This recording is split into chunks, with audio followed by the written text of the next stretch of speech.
Now, what is this process of anti-differentiation good for? Well, it allows us to think of more than one rate of change. So if the first derivative is the first instantaneous rate of change, then the second derivative will yield another instantaneous rate of change. So we can look at more than one rate at a time. In this particular example, this is considered an initial value problem. That is, there is a differential equation and then there are some initial conditions that are given. We're going to go ahead and solve this initial value problem, and our answer to this scenario is actually going to be a function. The way we're going to approach this is with anti-differentiation.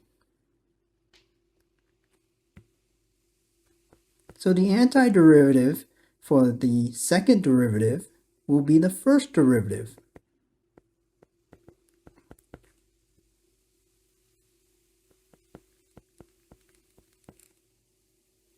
And then we take the antiderivative again.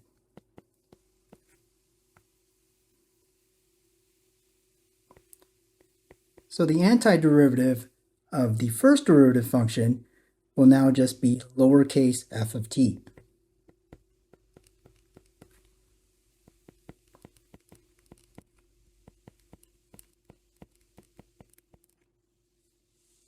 Notice we have two unknowns. We have c1 and c2. However, there are some initial conditions that we could use.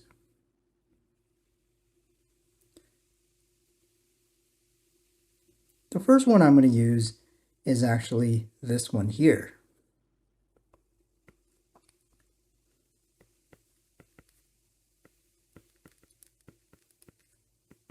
We simply substitute.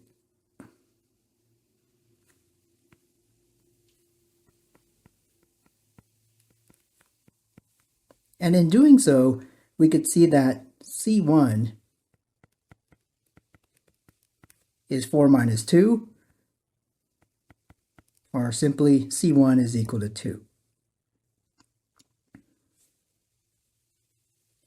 There's also another procedure. We could take this function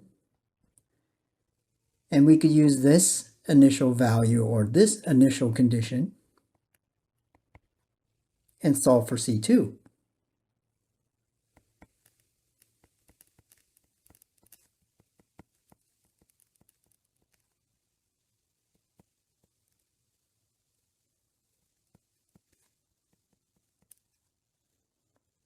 Here we get C2 to be 3. Finally, one last procedure. Remember, we're trying to solve for lowercase f of t.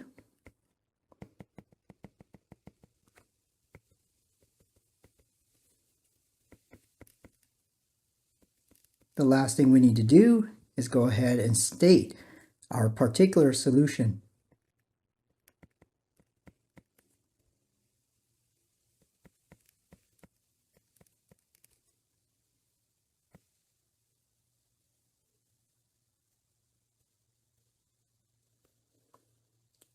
Like I said before, this anti-differentiation process allows us to look at multiple rates at the same time. Here is a problem involving acceleration, velocity, and position. So what is the antiderivative function for an acceleration function? Well, it's actually going to be a family of antiderivatives. And that's where we're going to begin.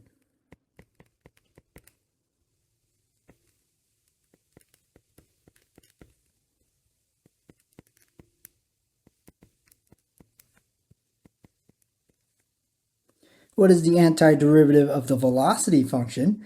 Well, that has to be a family of position functions.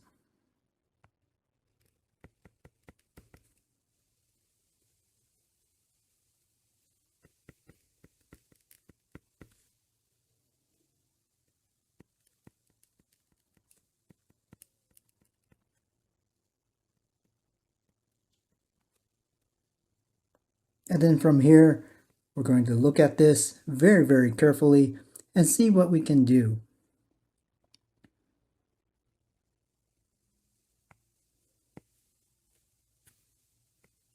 I'm going to substitute here.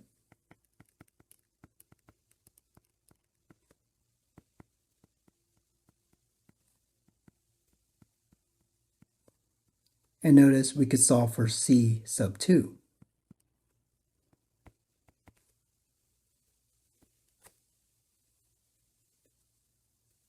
We're going to take that same equation and we want to solve for c sub 1.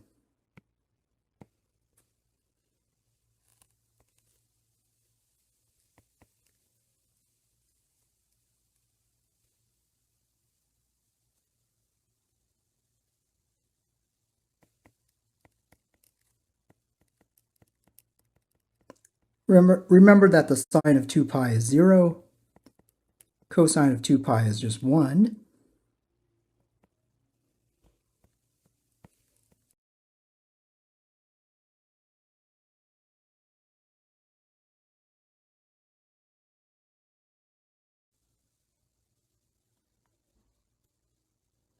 C sub 1 is simply 6 over pi. One last procedure.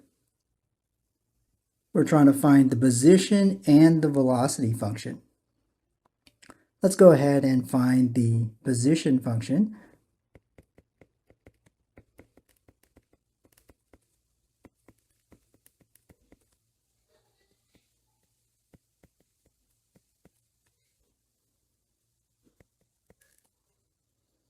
And we'll find the velocity function as well.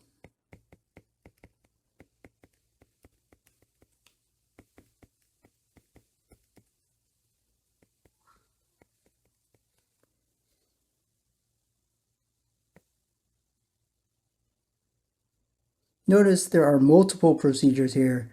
There's a first procedure, second procedure, third procedure, and a fourth procedure. Try to keep your work organized. Make sure you know what procedure you're on.